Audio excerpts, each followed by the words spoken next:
Je ne sais pas si l'affaire si t'est déjà arrivé. Tu utilises des produits, que ce soit des produits skincare ou des produits body care, c'est-à-dire pour le corps. Des produits te font briller. Des produits te font glow. Des gens te complimentent. Wow, comment tu brilles comme ça? Et puis subitement, boum, ça ne marche plus. Les mêmes produits te donnent maintenant l'acné.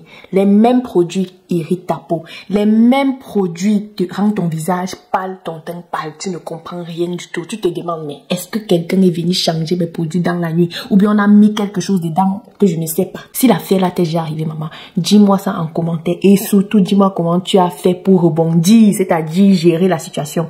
Parce que dans cette vidéo, je vais te dire pourquoi tes produits ne marchent plus. Comment identifier que tes produits ne marchent plus. Et surtout, la partie qui nous intéresse, te donner des solutions, des vraies solutions.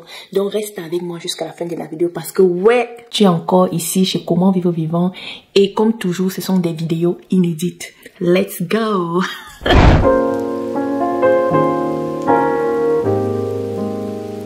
L'affaire là m'est arrivée une fois. Quand je suis arrivée ici là, ma peau a très mal réagi au changement géographique, climatique, alimentaire et tout ce qui va avec l'expatriation. Je cherchais des solutions. Je suis quittée vraiment d'un teint propre, clair. Mais quand je suis arrivée ici là, l'acné est venu.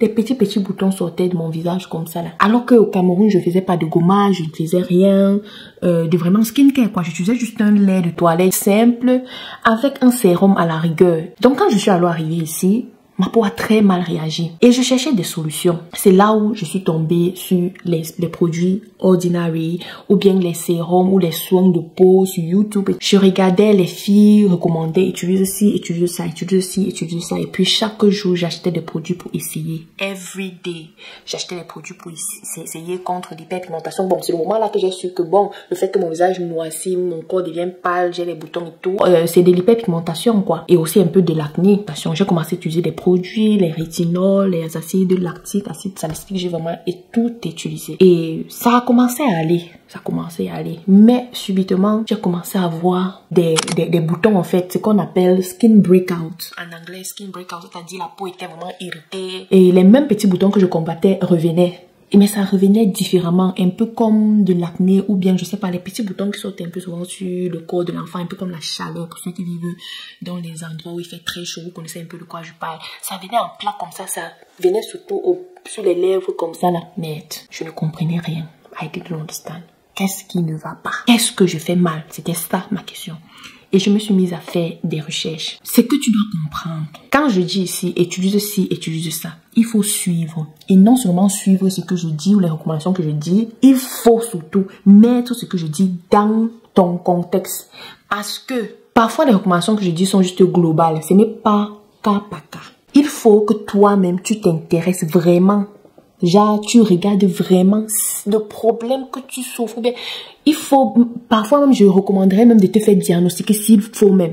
Savoir si ton problème est hormonal, savoir si c'est l'environnement, le temps, ou bien c'est juste ta peau, ou bien tu as une allergie. Parfois, je recommande ça parce que si tu prends juste les produits, tu mets ta peau, tu mets ta peau, tu mets ta peau, c'est que, je suis en train de dire, là, risque de t'arriver. Pourquoi est-ce que les produits qui te conviennent subitement te créent des problèmes? Il y a un tas de raisons. La première raison peut être ta peau a développé de la résistance, c'est-à-dire avec le temps, ça s'est habitué au produit que tu appliques de telle sorte que le produit n'agit plus. La deuxième raison pour laquelle les produits peuvent te convenir et subitement changer, c'est-à-dire les mêmes produits te causent des problèmes, peut être que tu as changé d'environnement. Ça peut même être que tu vis toujours où tu vivais, mais le temps a changé. Parce que moi, par exemple, j'ai des produits spécifiques l'été et les produits spécifiques pour l'hiver.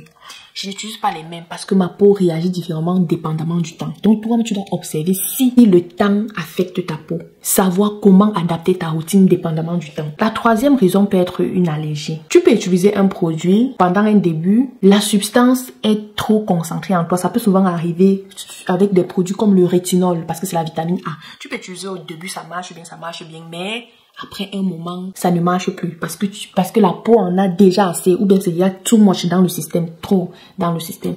Ça peut arriver que pendant tout ce temps, tu utilisais mal le produit. Ça arrive beaucoup avec les produits éclaircissants. Ouais, ça arrive beaucoup avec les produits éclaircissants. Que tu utilises un produit, c'est bien, ça t'éclaircit, tu brilles vraiment, si c'est là, les gens te complimentent vraiment, tu es à des... the top of your game, donc tu te sens. Et puis, ça commence à mal agir, te donner les vergetures. Commence à rendre ta peau très rouge parce qu'il y a ça commence à irriter ta peau. Tu constates comment les endroits se deviennent rouges. Ça veut dire que tu as trop fait. C'est ça que moi, je prône toujours d'utiliser des produits qui sont doux et à long terme. Parce que souvent, les produits qui sont rapides, là, et que, ouais, tu utilises ça, c'est bien, les gens te complimentent. Après 1-2 semaines, ton teint a complètement changé, tu es contente, mais après ça, qu'est-ce que tu vas faire? Après ça, le produit ne marche plus. Est-ce que tu vas arrêter? Si tu arrêtes maintenant, ta situation va être pire qu'avant. Tu es dépassé. Donc, raison pour laquelle je prône toujours d'utiliser des produits qui ne vont même pas te faire changer complètement de teint, mais des produits qui vont venir juste te donner cette brillance-là, illuminer ton teint naturel que Dieu t'a donné. C'est ça qu'on est en train d'entretenir. Pas un produit qui va venir changer, changer ton teint complètement jusqu'à les gens qui te connaissaient avant ne pourront même plus te reconnaître. C'est ça souvent les inconvénients du décapage. Donc, il faut regarder ces facteurs-ci-là. Maintenant qu'on sait les possibles raisons qui peuvent faire en sorte qu'un produit te convienne et après, subitement change, comment est-ce que tu vas savoir que le produit-ci-là ne marche plus? À un moment, tu vas réaliser que les boutons commencent à apparaître. Le même produit que tu utilisais pour combattre les boutons te donne maintenant les boutons. Toi-même, tu vas observer ça. Tu vas constater que ta peau est irritée. Ta peau est rouge, surtout dans les endroits comme cela. Ça devient rouge, ça devient rouge. Ça veut dire que la barrière qui protège ta peau et ton épiderme a été endommagée. Ouais, quand c'est rouge comme ça. Et plus t'en verras ce que tu peux faire pour améliorer ça. Tu vas constater que le produit ne fait même plus rien. Donc, parfois, tu pouvais utiliser le produit peut-être pour l'hyperpigmentation, on va dire. Mais maintenant, tu appliques, ça ne fait rien. Ça n'agit pas. C'est juste comme ça. Ça veut dire que là, c'est dans les cas où la peau est devenue résistante. Donc, ça n'endommage pas ta peau, non. Mais ça ne fait rien. C'est comme si tu n'as rien mis sur ton visage. Voilà les trois possibles réactions. Pour pouvoir résoudre ce problème, il faut que tu puisses identifier la cause de ce problème. Que tu puisses répondre à quelques questions qui sont: est-ce que j'utilise bien le produit? Est-ce que je suis allergique à un ingrédient dans ce produit? Est-ce qu'il y a un ingrédient dans ce produit qui a expiré? Ou bien est-ce que le produit a même expiré, donc le produit est gâté en fait? Quels sont les changements majeurs que j'ai observés sur mon visage ou sur mon corps? Voilà les 4 questions auxquelles tu dois répondre pour pouvoir trouver une solution adaptée pour toi. Dépendamment des causes, je vais te dire quoi faire. Première cause, c'est-à-dire quels sont les changements majeurs? Ça peut être que ta peau est devenue ça peut être que ta peau est maintenant plus irritée, tu as de l'irritation sur la peau, c'est-à-dire les endroits qui deviennent rouges, la peau qui devient très sensible, ça veut dire que la barrière est endommagée. Donc tu dois arrêter tous les produits que tu utilises, que ce soit des produits skincare pour le corps, peu importe, tu dois arrêter tout ça et utiliser des produits réparateurs, la glycérine ou bien les céramides qui aident à reconstruire la barrière, les barrières de l'épiderme. Tu peux aussi utiliser des huiles essentielles ou bien les beurres de karité que tu vas juste mettre sur ton corps ou sur l'endroit affecté pendant un temps pour que cet endroit-là puisse récupérer. Au cas où le produit a expiré, il faut tout juste jeter le produit, acheter un nouveau. Parce qu'il y a les produits, quand ça expire, ça agit différemment sur la peau, c'est-à-dire ça irrite la peau, ce n'est plus bien pour la peau, ça gâte maintenant.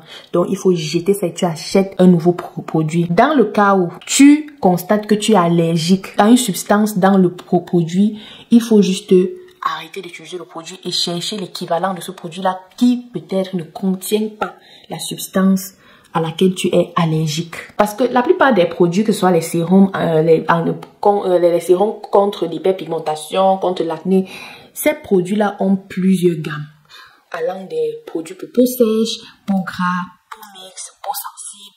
Oui, il y en a toujours et avec de différentes substances. Donc, cherche juste un sérum qui contient des substances que ta peau tolère. Pour le cas où la cause de cette irritation est justement parce que tu n'utilises pas bien le produit, il faut réduire la fréquence. Ça arrive beaucoup, surtout les gens parfois me disent non, Patty, j'ai utilisé rétinol, rétinol a affecté ma peau, rétinol a fait X, a fait Y.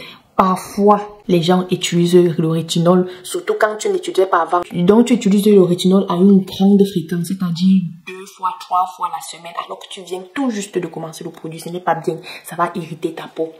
Si tu es une personne qui a une peau sensible, s'il te plaît, teste d'abord le produit sur un endroit de ton corps, c'est-à-dire, ça peut être sur ta main ici. Tu peux tester le produit ici ou tu testes le produit sur le cou. Et quand tu vois que ta peau réagit bien ou cet endroit est OK, avant que tu mets sur tout ton visage pour éviter les histoires qui touchent le cœur en fait. Ne prends pas juste un produit qu'on t'a dit et puis tu mets direct sur ton visage. Et j'ai toujours dit ici là que quand tu commences à utiliser un sérum surtout, il faut commencer en petite quantité. La plupart des sérums, cela vient avec des pourcentages. Il y a 1%. Il y a même 1% de trop. Il y a 0,01%, 0,05%. Donc, c'est comme ça que ça monte, Et moi, je recommande que si tu es nouvelle, c'est-à-dire tu n'as jamais utilisé un produit, commence avec le pourcentage plus bas, 0,01. Au fur et à mesure que ta peau réagit, si ça réagit bien, tu augmentes au fur et à mesure, après des mois, quoi. Donc, tu peux utiliser une boîte 0,5% ou 0,01%. Et puis, tu vois comment ta peau réagit. Et puis, doucement, tu augmentes. Je conseille surtout ça pour ceux qui utilisent le rétinol. Le rétinol est très sensible. Le rétinol est très fort. Et la manière dont tu utilises le rétinol va beaucoup contribuer à son efficacité sur ta peau. Donc, c'est un peu ça. Il y a cette crème réparateur contre l'acné qui est faite à base de Panoxyl Acne Cream Wash. Bon, c'est vrai que c'est en anglais, mais bon. C'est une crème à base de benzol peroxyde. Je sais pas comment on appelle ça en français, je suis désolée. Donc, c'est une crème à base de benzoline. C'est vraiment très bien contre l'acné. Tous les produits contre l'acné qui est fait à base de benzoline est très bien. Ça, c'est un peu plus un nettoyant, surtout pour ceux que le visage est tellement irrité que mettre les produits ou d'autres sérums sur le visage seront encore plus dangereux. Tu peux utiliser plutôt un truc ou un traitement lavable ou un nettoyant. Et ceci de CeraVe est très bien. Donc, c'était un peu tout pour cette vidéo. Si tu as d'autres contributions, c'est-à-dire si il y a autre chose que tu as fait qui t'a beaucoup aidé, dis-nous en commentaire pour que les autres puissent en profiter et que moi également je puisse en profiter. Et si c'est ta première fois ici là, abonne-toi, active la cloche de notification, comme ça chaque fois que je vais mettre une vidéo, c'est la première personne à regarder et à me donner ton avis. On se dit à la prochaine. Bye. J'ai tellement aimé faire cette vidéo. Et une fois de plus, ça a été inspiré d'une abonnée. Elle m'a parlé de son problème et moi j'ai dit waouh, ça peut vraiment arriver. Bon, il faut que je parle de mon expérience et que je fais une vidéo que tout le monde puisse en profiter. Si toi-même tu as des thèmes ou des choses que tu aimerais que j'en parle, dis-moi inbox ou bien écris en commentaire. C'est toujours une bonne chose. On se dit à la prochaine. On se voit dans la prochaine vidéo. Bye.